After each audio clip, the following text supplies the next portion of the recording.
motema etondi sami naposa na yo aba papa molimo nanga ezo ganga koluka yo nana kotika teo kotambola na yo osambo temanga. Bien-aimés, nous voulons remercier le Seigneur. Encore une fois, il a permis que nous puissions être là pour qu'ensemble nous puissions partager la parole du Seigneur dans cette émission Parole de vie, la vérité de l'Évangile. Notre grand thème, c'est le cœur de l'homme, parce que nous ne pouvons pas servir Dieu avec nos pensées, nous devons le servir avec notre cœur. Dieu ne voit pas l'apparence des hommes, mais Dieu lui sonde les cœurs pour voir quelles sont les motivations qui nous poussent à venir à l'église, à le chanter, à le louer, à faire des campagnes d'évangélisation, des conférences. Ce sont des bonnes choses, mais pour Dieu, ce qui l'intéresse, c'est les motivations qui sont au fond de notre cœur. Dans quel but nous faisons ces choses? C'est ainsi que nous avons intitulé notre grand thème, le cœur de l'homme. Nous ne devons pas oublier que nous devons le servir avec notre cœur. Dieu sonde les cœurs. Dieu ne voit pas les apparences des hommes. Nous avons vu beaucoup de sujets, en parlant même du parlant langue, et nous sommes dans l'exercice des dons spirituels, c'est-à-dire la manière de servir Dieu. Dans quelle attitude nous pouvons le servir? Nous sommes en train de parler de l'amour, qui est le centre de tout. Bien-aimés, sans amour, il est impossible, je pèse bien mes mots, de servir le Seigneur. Sans amour. Et de quel amour Dieu nous parle dans sa parole? Ce n'est pas ce que nous, les hommes, nous avons, ce que nous pensons, mais c'est l'amour tel que Dieu l'a défini dans sa parole. Et nous avons lu un certain nombre de passages bibliques pour que nous comprenions la pensée du Seigneur. Comme lui-même il a su le dire dans sa parole, « Mes voix ne sont pas vos voix, mes pensées ne sont pas vos pensées. » Ça veut dire que toute personne qui s'engage à servir le Seigneur doit comprendre quelles sont les voix de Dieu et quelles sont les pensées de Dieu. Dieu nous a révélé ses voix et ses pensées par sa parole. C'est ainsi que le Seigneur Jésus a insisté aux apôtres d'enseigner au peuple, d'enseigner aux hommes, d'enseigner à l'humanité l'évangile tel que lui, il l'a prescrit, pour qu'aucun homme puisse ajouter à l'évangile ce que Dieu n'a pas dit, aucun homme puisse ajouter des philosophies qui n'ont rien à voir avec la parole du Seigneur. Nous devons demeurer dans sa volonté. Quand nous nous engageons à servir le Seigneur, il faut que notre cœur soit disposé, disponible à se soumettre aux exigences que la parole du Seigneur nous demande. L'amour est au centre de tout, bien-aimé. C'est une chose que nous, les chrétiens, nous négligeons. Nous courons derrière les miracles. Nous courons derrière la prospérité, derrière le mariage. Mais nous laissons ce qui est essentiel, ce qui fait la vie chrétienne. Parce que souvent, on a l'impression que la bénédiction de Dieu est matérielle. Non, bien-aimé. C'est une fausse manière de voir des choses de Dieu. Parce que Dieu nous a donné des bénédictions spirituelles. Le matériel ne constitue pas la bénédiction. Si un enfant de Dieu qui roule voiture, qui a tout, il pense qu'il est béni, mais posez-vous la question, à plus forte raison des païens, qui en a même plus. Est-ce qu'ils sont bénis? Réfléchissons, bien-aimés. Pensons à ceux qui sont dans les sciences occultes, ont des belles voitures, des belles villas. Est-ce que cela veut dire qu'ils sont bénis? Nous ne pouvons pas réduire la vie chrétienne au matériel. Non, bien-aimés. Ici, nous devons comprendre ce que Dieu attend de nous, afin que par notre conduite, nous puissions manifester la volonté de Dieu, telle que la parole de Dieu nous enseigne. L'amour, si nous ne l'avons pas dans le cœur, nous ne pouvons pas espérer servir le Seigneur. C'est par amour que nous devons le servir, ce n'est pas par cupidité, ce n'est pas par amour d'argent. Même le Seigneur dit que l'amour de l'argent est la racine de tous les maux. Nous allons revenir là aussi pour expliquer, pour que nous comprenions ce que Dieu attend de nous et particulièrement de l'Église. Nous avons lu la semaine passée le livre de 1 Jean chapitre 3, afin de comprendre quelle est la pensée du Seigneur concernant l'amour. Quelle est sa pensée concernant l'amour, bien-aimé? 1 Jean chapitre 3. Nous allons lire d'abord le verset 15 pour que nous comprenions si nous sommes dans la volonté du Seigneur, si nous sommes capables de le servir tel qu'il le veut. 1 Jean chapitre 3, nous lisons le verset 15. Que dit la parole de Dieu? 1 Jean chapitre 3 au verset 15. Dans la version Louis II, nous lisons la parole de Dieu au nom du Seigneur Jésus-Christ. Amen. Quiconque haït son frère est un meurtrier. Et vous savez qu'aucun meurtrier n'a la vie éternelle demeurant en lui. Amen. Amen. Regardez comment le Seigneur nous enseigne dans sa parole. Il attire notre attention. Que dit la parole? La parole nous dit que quiconque est son frère, c'est un meurtrier. Quiconque est son frère, c'est un meurtrier. Dieu veut dire qu'il n'est pas possible que celui qui s'appelle chrétien, celui qui se dit chrétien, celui qui s'engage pour le servir, puisse avoir dans son cœur la haine contre son frère. Parce que nous pouvons avoir la haine, même si nous le cachons devant Dieu, nous ne sommes pas des chrétiens en réalité, nous sommes des meurtriers. Alors vous ne pouvez pas imaginer combien dans nos églises, il y a des divisions, des haines, même des frères et sœurs qui ne se parlent pas. Mais ils sont là en train d'adorer Dieu, de chanter la louange au Seigneur, de répondre Amen à sa parole, comme si ce sont des choses qui attirent l'approbation de Dieu dans notre vie. En sondant notre cœur, nous réalisons que nous avons des personnes que nous ne portons pas dans notre cœur. Mais nous oublions que nous sommes chrétiens, bien-aimés. N'oublie pas que tu es chrétien. Dieu ne voit pas un chrétien qui le sert en esprit, en vérité, posséder de la haine dans son cœur. C'est impossible. Comment un meurtrier peut adorer le Seigneur? Comment un meurtrier peut chanter des louanges à Dieu? Comment un meurtrier peut gêner? Comment un meurtrier peut prier, bien-aimé? Si tu pries ce Dieu qui a créé le ciel et la terre, Dieu dit que celui qui a de la haine contre son frère, c'est un meurtrier. Et que dans ton cœur, si tu as de la haine, et que tu te présentes devant le Seigneur pour le louer, pour le chanter, Dieu te voit comme qui? C'est la question qu'on doit se poser. Parce que la vie chrétienne n'est pas l'amusement. La vie chrétienne, ce n'est pas des sentiments. C'est une vie auquel Dieu a sacrifié sa vie sur la croix. Vous pensez que Jésus sacrifie sa vie sur la croix pour s'amuser? Si la question de la vie éternelle n'était pas sérieuse, Christ devait mourir sur la croix, bien-aimé. Nous devons avoir la conscience de responsabilité pour que chacun réalise qui il est devant le Seigneur.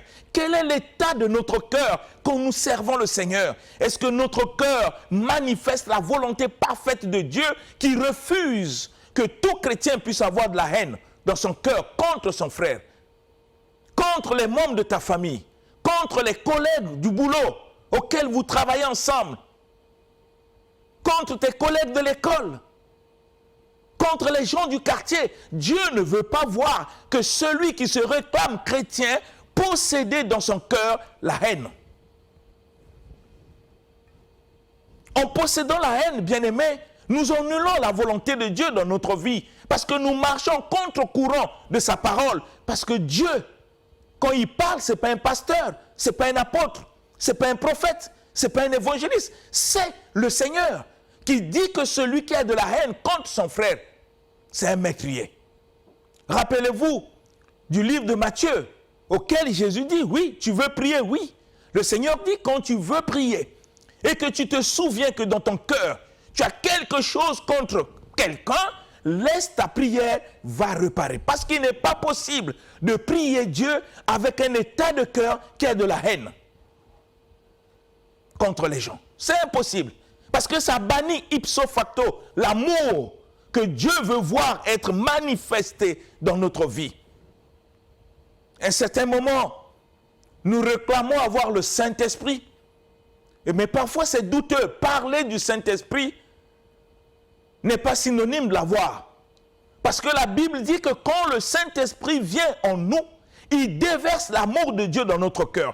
Comment pouvez-vous expliquer que quelqu'un qui se réclame chrétien, qui dit qu'il a le Saint-Esprit, mais dans son cœur il n'y a pas l'amour, quel est le Saint-Esprit qu'il a reçu? C'est ainsi que le Seigneur continue pour dire, non seulement c'est un meurtrier, et Dieu attire notre attention que quiconque a de la haine, c'est un meurtrier, et nous savons que les meurtriers ne possèdent pas en eux la vie éternelle. Ça veut dire que quelqu'un qui a de la haine dans le cœur étant chrétien ne peut pas espérer le salut, ne peut pas espérer avoir la vie éternelle. Parce que la haine est le contraire de l'amour. Maintenant, quand le Seigneur lui parle l'amour, quelle attitude nous devons avoir pour manifester l'amour véritable? Nous ne pouvons pas définir l'amour selon nos pensées. Nous ne pouvons pas aimer les frères et les sœurs tels que nous le pensons. Nous devons l'aimer en fonction de ce que le Seigneur nous enseigne. Qu'est-ce que Dieu nous enseigne concernant l'amour? Nous avons parlé de ces choses. J'insiste pour que nous comprenions, bien-aimés, qu'on ne va pas à l'église simplement pour chercher des bénédictions ou pour se servir de Dieu pour nos désirs charnels. Non, nous partons à l'église pour se soumettre à la volonté du Seigneur parce que nous avons disposé notre cœur à faire exactement ce que Dieu attend de nous. C'est une question de responsabilité, bien-aimés. Sortons dans l'enfantillage et dans l'amusement. Ne pensons pas que Dieu, c'est quelqu'un que nous pouvons manipuler pour satisfaire les besoins de notre cœur. Ne nous trompons pas. On risque de tomber entre les mains du diable, qui peut se déguiser en l'ange de lumière et nous utiliser comme si c'était la volonté de Dieu. Et à la fin, nous partons à l'enfer. Vous voyez que la question est tellement sérieuse. Chaque chrétien doit avoir la bonne conscience de qui il est devant le Seigneur. L'état de ton cœur, la manière dont tu marches, la manière dont tu vis, est-ce que ça manifeste les enseignements que Jésus t'enseigne tout le temps à l'Église à travers ses serviteurs? L'amour pour Dieu est quelque chose de capital, parce que le salut est le fruit de l'amour, bien-aimé. Je vous l'ai dit toujours dans cette émission, le salut, la vie éternelle est le fruit de l'amour. C'est ainsi que la parole nous dit, Dieu a tant aimé le monde et il a envoyé son Fils unique afin que quiconque croit ne périsse point, mais qu'il soit sauvé, qu'il ait la vie éternelle. Donc vous comprenez que c'est l'amour qui a produit le salut. Si Dieu n'avait pas aimé, Christ ne devait pas mourir sur la croix. Il nous a aimés. Il a sacrifié sa vie sur la croix pour l'humanité quand nous étions encore des pécheurs. C'est ainsi qu'il veut voir des fils et des filles qui se sont engagés à le servir, manifester le même amour dans leur vie qui va créer la différence entre ceux qui servent Dieu et ceux qui ne le servent pas. On ne peut pas être fier parce qu'on fait partie d'une église ou on va à l'église. On ne peut pas être fier parce qu'on est diacre. On ne peut pas être fier parce qu'on est ancien. On ne peut pas être fier parce qu'on est serviteur de Dieu, pasteur, apôtre. Non, ce n'est pas ça qui fait la fierté. Ce sont que des fonctions, bien-aimés. Ce qui fera la fierté d'un enfant de Dieu, c'est la vie qu'il mène, si cette vie manifeste les enseignements tels que le Seigneur Jésus l'a laissé pour son Église. N'est-ce pas Jésus qui nous enseigne? Ne vous bornez pas à écouter la parole, mais mettez en pratique.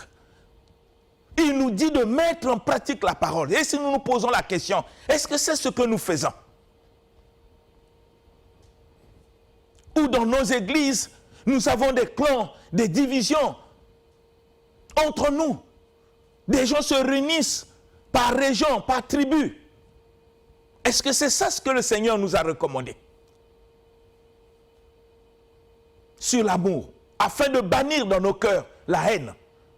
Il est impossible, je dis impossible, qu'un chrétien puisse porter dans son cœur la haine contre des personnes et être heureux, joyeux pour dire que Dieu est merveilleux. Non. Non, bien-aimé. Non. Regardez ce que le Seigneur dit dans le livre de Matthieu, chapitre 5. Vous allez voir les recommandations de Jésus-Christ, notre Seigneur. Si je n'arrive pas à obéir à sa parole, pourquoi je le suis? Pourquoi je parle de lui? Si mon cœur n'est pas disponible à faire exactement ce qu'il attend de moi, pourquoi je l'appelle Seigneur? Lisons le livre de Matthieu chapitre 5. Matthieu chapitre 5. Et nous allons comprendre la pensée de Dieu dans ce livre de Matthieu chapitre 5. Le verset 44. Écoutez bien ce que le Seigneur nous enseigne. Matthieu chapitre 5 au verset 44, nous lisons notre Seigneur. Amen. Mais moi, je vous dis, aimez vos ennemis, bénissez ceux qui vous maudissent, faites du bien à ceux qui vous haïssent, et priez pour ceux qui vous maltraitent et qui vous persécutent. Amen. Amen. C'est Jésus qui parle. Ce n'est pas un pasteur bien-aimé. Si les conditions auxquelles Jésus pose dans sa parole et que je me sens incapable de le faire, mieux vaut que je reste à la maison. Qu'est-ce que je vais aller chercher à l'église si je n'arrive pas à mettre en pratique ce qu'il m'enseigne? Ma présence à l'église sert à quoi? C'est la question que nous devons nous poser, bien-aimés, pour prendre conscience de notre propre vie spirituelle, pour que nous ne puissions pas nous amuser avec la question de la vie. Est-ce que suis-je prêt à vivre tel que le Seigneur me le demande, dans l'amour parfait, tel qu'il attend de moi, tel qu'il le définit dans sa parole? Parce qu'il a dit, celui qui a de la haine, c'est un meurtrier. Je ne peux pas me présenter devant le Seigneur comme un meurtrier, parce que dans mon cœur, il y a des personnes que je ne porte pas, que ce soit les membres de ma famille, mes collègues du travail, mes collègues de l'école, les gens du quartier, mes amis. Si je ne les porte pas, qui suis-je devant le Seigneur? C'est ainsi que Jésus nous ramène dans la parole pour que nous comprenions la notion de l'amour. Il dit, moi je vous dis, moi, Jésus.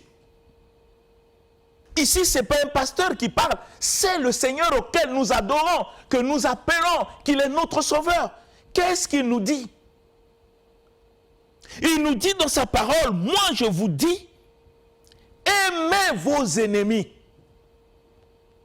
Aimez ces gens. L'amour n'est pas conditionné. Parce que Dieu nous a aimés dans un amour inconditionnel. La Bible dit, quand nous étions encore des pécheurs, Christ est mort sur la croix pour nous. C'est la preuve de l'amour. Et le Seigneur nous recommande, il recommande pas aux païens. Dieu n'enseigne pas aux païens.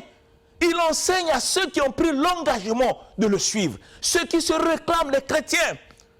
Et le Seigneur pense qu'ils ont pris l'engagement avec leur conscience. Ils savent ce qui les attend et ils ont disposé leur cœur à faire exactement ce que le Seigneur attend d'eux.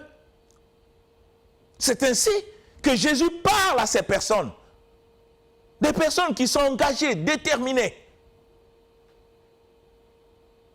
qui ont un cœur totalement pour le Seigneur, prêts à mettre en pratique tout ce que le Seigneur est en train d'enseigner dans sa parole.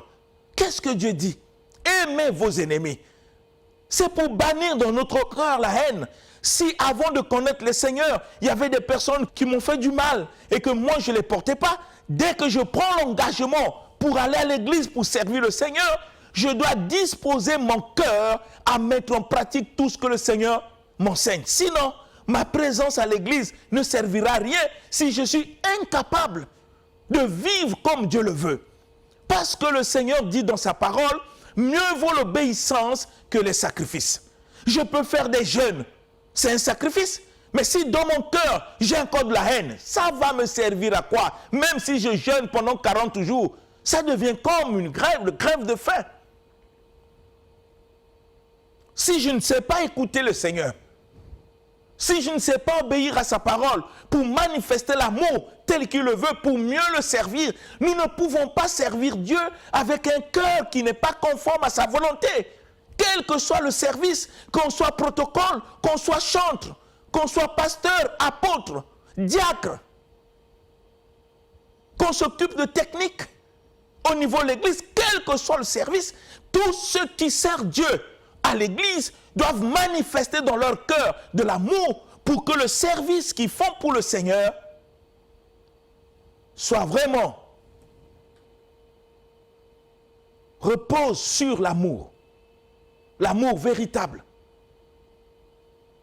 C'est des personnes dont leur cœur ne reproche de rien, au-delà de leurs manquements, leurs défauts, mais ils ont un cœur, ils savent aimer, comme le Seigneur dit, aimez vos ennemis. Un ennemi pour l'homme, c'est quelqu'un peut-être qui a utilisé un langage qui n'était pas correct devant les gens et ça a énervé ton cœur. C'est quelqu'un qui t'a fait du mal.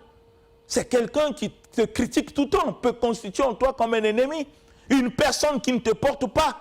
Mais le Seigneur dit, malgré tout cela, n'oublie pas que tu es chrétien, tu as pris l'engagement de servir le Seigneur. Tu as pris l'engagement d'être enfant de Dieu. Et quand tu deviens enfant de Dieu, tu dois t'exercer à aimer tes ennemis. Et je me pose la question, si c'est ce que nous faisons dans nos églises. Parce que si on appliquait la parole du Seigneur telle que Dieu le dit, il n'y aura même pas de division dans l'église. Parce que les divisions, c'est un signe de la haine. Vous comprenez, bien-aimés? Nous devons aimer nos ennemis. Et le Seigneur dit, nous devons bénir ceux qui nous maudissent, ceux qui ne veulent pas voir notre réussite, qui prononcent toujours des mauvaises paroles contre nous. Ils prononcent toujours des paroles de malédiction. Mais à notre tour, étant chrétiens, qu'est-ce que nous devons faire, bien-aimés? Jésus nous enseigne de les bénir, de parler bien d'eux, de leur souhaiter des bonnes choses pour qu'ils réussissent dans leur vie. Nous ne devons pas faire ce qu'ils sont en train de faire contre nous, mais nous devons faire ce que le Seigneur nous recommande dans sa parole pour que nous puissions être dans sa volonté. C'est ce que Dieu nous enseigne, bien-aimés. Il dit, faites du bien à ceux qui vous haïssent. Tu sais que quelqu'un ne te porte pas. Même ta présence devant lui le dérange. Et tu le sais, tu es conscient. Mais que cette personne qui ne te porte pas t'approche pour demander l'aide. Le Seigneur dit, tu ne dois pas le haïr. Et quand on n'haït pas, on sait aider. Réfléchissons à cela, bien-aimés. Réfléchissons à ce que le Seigneur nous dit. Et le Seigneur dit, il continue, priez pour ceux qui vous persécutent et qui vous maltraitent. Le Seigneur ne nous recommande pas de les critiquer. Le Seigneur ne nous recommande pas de parler mal d'eux. Mais il veut que nous puissions prier pour eux. Dans le but que Dieu qui nous a transformés, Dieu qui a fait de nous ses enfants, lui qui est le même hier, aujourd'hui, éternellement, puisse le faire aussi pour ceux qui nous persécutent. Afin que le jour où ils vont se convertir, la joie sera dans notre cœur et la gloire sera pour le Seigneur. C'est ainsi que Dieu veut que nous puissions prier. Prier pour eux. Et on ne peut que prier pour quelqu'un qui te persécute et qui te maltraite si dans ton cœur tu as l'amour tel que Dieu le définit dans sa parole. Si tu n'as pas l'amour, quelles que soient les raisons que tu peux avancer, quel que soit ce que tu peux dire, ça justifie en rien ce que le Seigneur attend de toi. Réfléchissons, bien-aimés, pour que chacun ait conscience de sa vie chrétienne. Comment tu mènes ta vie chrétienne?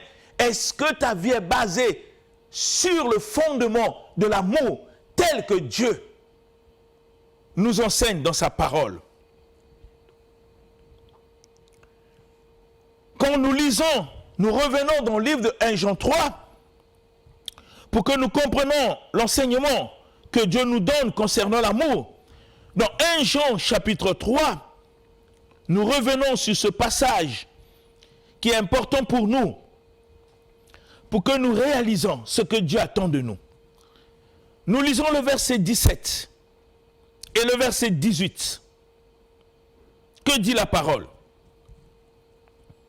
1 Jean chapitre 3, du verset 17 au verset 18, nous lisons dans le Seigneur. Amen. Si quelqu'un possède les biens du monde et que, voyant son frère dans le besoin, il lui ferme ses entrailles, comment l'amour de Dieu demeure-t-il en lui? Petits enfants, n'aimons pas en parole et avec la langue, mais en action et avec vérité. Amen. Amen. Regardez ce que Dieu dit. Si tu possèdes les biens par la grâce que Dieu a faite dans ta vie et que tu as des biens, quelqu'un vient te demander qu'il soit celui que tu considères comme ton ennemi, celui qui te persécute, il vient te demander que tu lui fermes le cœur, bien que tu as le pouvoir de lui donner. Tu as le pouvoir de résoudre ton problème, tu le sais dans ton cœur. Mais le fait que tu te souviens de ce qu'il t'avait dit, des critiques qu'il t'avait faites, tu dis, je ne fais pas, je ne te le donne pas. Le Seigneur pose la question. Si tu agis comme ça, comment l'amour de Dieu demeure-t-il dans ton cœur? Comment? Comment l'amour de Dieu peut demeurer dans ton cœur? Si tu as de telles attitudes, en possédant des choses, tu as le pouvoir d'aider et que tu n'arrives pas à aider, Dieu se pose la question, toi qui se dis chrétien, comment l'amour de Dieu demeure dans ton cœur? C'est ainsi que le verset 18 nous dit, petits enfants, n'aimons pas en parole, cessant d'émettre les théories, n'aimons pas en parole, mais en action, posant des actes d'amour et en toute vérité. Et nous le faisons, ce n'est pas pour attirer l'approbation des hommes. Nous le faisons pour la gloire de notre Seigneur. Parce que celui à qui nous nous sommes engagés pour servir, c'est lui qui nous le recommande. C'est le Seigneur Jésus. Je ne peux pas être fier de dire aux gens que Jésus-Christ est mon Seigneur, Jésus-Christ est mon Sauveur, si je n'arrive pas à mettre en pratique dans ma vie ce qu'il me recommande. C'est quel mensonge? C'est quel mensonge, mes bien-aimés? Quel mensonge! Comment je peux dire qu'il est mon Seigneur si je suis incapable de mettre en pratique ce qu'il m'enseigne et particulièrement ce que nous sommes en train d'enseigner, l'amour? Si je ne sais pas aimer mes ennemis, si je ne sais pas aimer ceux qui m'ont injurié, ceux qui m'ont fait du mal même dans le passé, je ne sais pas les aimer. Comment je peux dire que Jésus est mon Seigneur? Comment? Regardez ce que Jésus lui-même dit dans le livre de Luc, chapitre 6, qu'on va nous lire, le verset 46. Vous devez comprendre comment je peux appeler Jésus Seigneur et que dans mon cœur, j'ai encore de la haine contre des gens que je ne sais pas aimer. Je ne sais pas prier pour ceux qui me persécutent et qui me maltraitent. Comment? Lisons le livre de Luc, chapitre 6, verset 46. Que dit le Seigneur Jésus? Luc chapitre 6 au verset 46, nous lisons notre Seigneur. Amen. Pourquoi m'appelez-vous Seigneur, Seigneur, et ne faites-vous pas ce que je dis? Amen. Amen. Jésus dit, pourquoi m'appelez-vous Seigneur?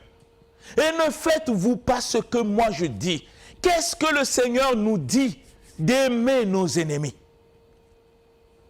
De prier pour ceux qui nous persécutent. Si nous n'arrivons pas à le faire, Jésus dit, pourquoi m'appelez-vous Seigneur?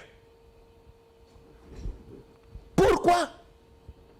Bien-aimé, vous allez comprendre avec moi que parfois nous disons que nous avons la foi en Dieu. Nous avons la foi en Dieu et on est fiers. De quelle foi nous parlons? De quelle foi nous parlons? Est-ce que nous comprenons nous-mêmes ce que le Seigneur appelle la foi? C'est l'unique condition qui rend l'homme agréable à Dieu.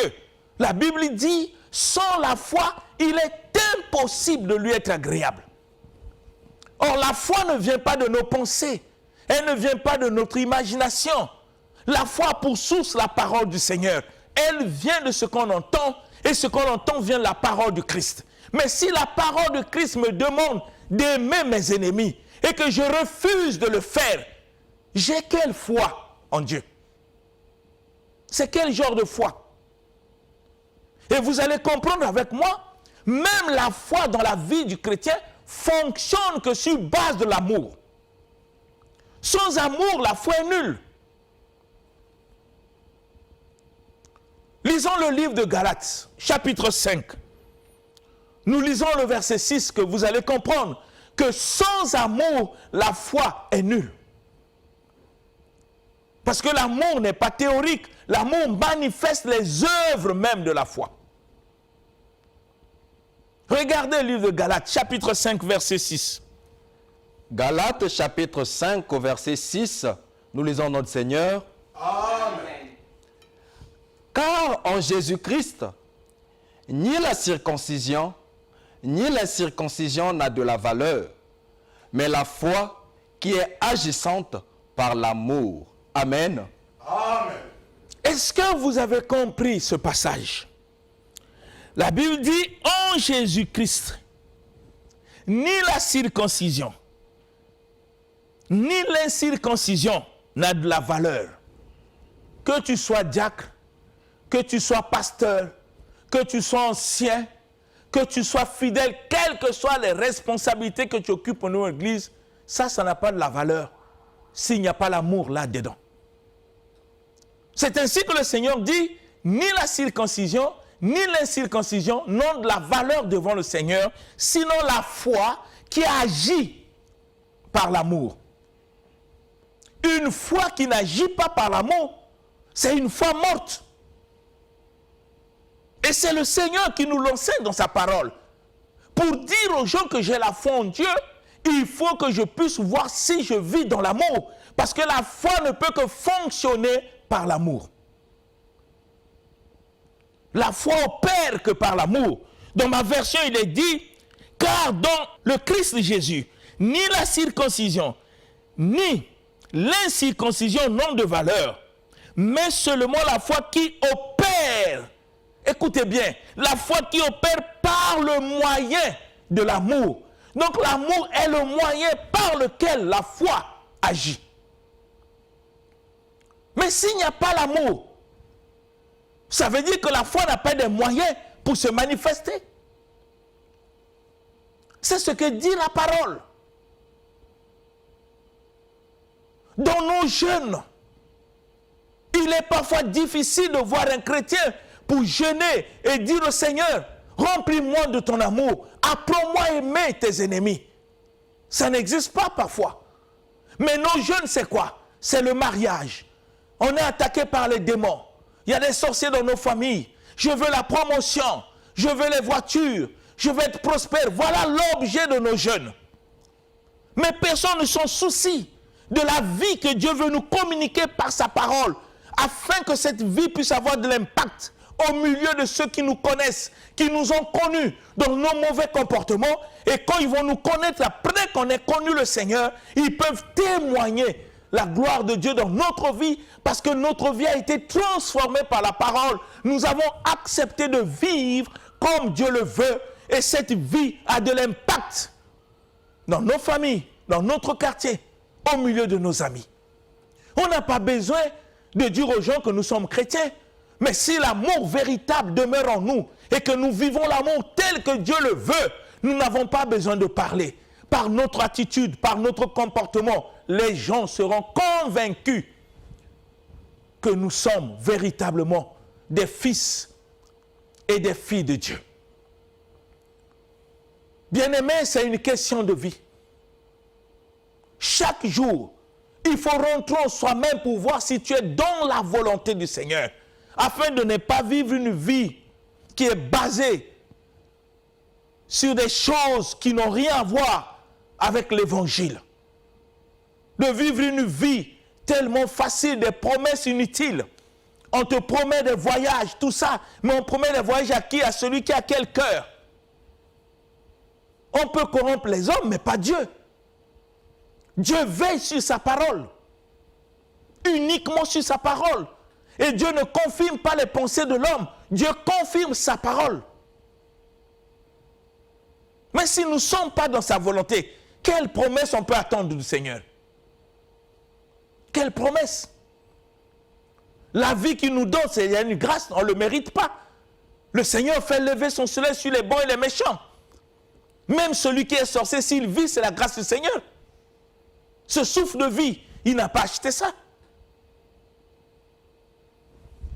Bien-aimés, nous devons comprendre ce qu'est la volonté de Dieu. Afin de mettre notre vie à la lumière de sa parole, comme le Seigneur le dit souvent dans le livre de Romains, offrez vos corps comme un sacrifice vivant. Et l'apôtre Paul a compris ces choses, qu'il ne pouvait pas servir Dieu selon sa volonté. Quand il a découvert l'enseignement, la Bible nous dit qu'il a renoncé à tout. Il regarde toutes choses comme de la boue à cause de l'excellence de la connaissance de Jésus-Christ. Il a pris une décision de vivre selon Dieu, bien-aimé. De vivre selon Dieu. C'est ainsi que l'apôtre Paul pouvait dire, ce n'est plus moi qui vis. C'est Christ qui vit en moi. Ce n'est pas des slogans, bien-aimés. Ce n'est pas des restations. C'est le témoignage d'une vie transformée par la parole. Auquel toi et moi, nous pouvons aussi le dire si réellement nous avons pris l'engagement de vivre comme Dieu le veut, dans l'amour véritable tel qu'il a défini dans l'Évangile. Sans amour, bien-aimé, ne sois pas persuadé que tu sers Dieu. Tu risques de vivre dans les illusions. En regardant ta propre vie, tu vas te rendre compte que tu es loin de Dieu. Rappelez-vous, le Seigneur ne voit pas tout ce que tu fais.